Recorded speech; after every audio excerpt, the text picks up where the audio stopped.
Ini kita kasih offer.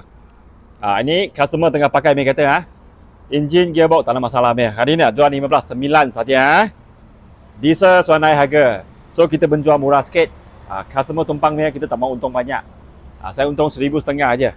Itu aja So tengok cat dia semua 90% okey lagi punya.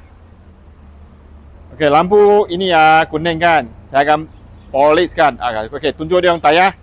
Tayar masih ada 80% Semua 4 tayar ada 80%. Okey. Kita pergi tengok dia punya tong belakang. Okey, tong belakang ada air sikit sebab hujan sini Ketiak hari hujan. So bukan kasar sangat punya. Kalau 08 ikut macam ni punya condition sudah good Okey, lepas ini kita pergi tengok lalaman dia.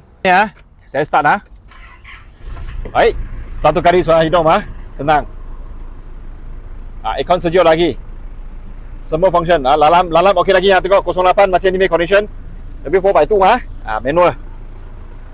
Okey lagi semua kemas bukan kasar punya kereta So yang siapa nak beli 4x4 4x2 jangan salah 4x2 bukan yang selalu nak masuk site punya lah. Ini kita sesuai.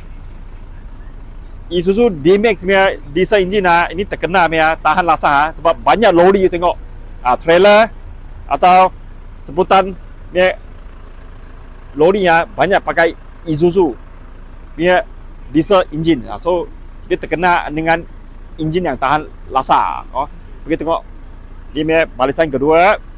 Ni kereta tak boleh loan cash sahaja cash sahaja. Tengok kemas punya kereta Okey, siapa berminat untuk ini Isuzu, cuba terus kontak saya, call saya 15,900 saja hari ini.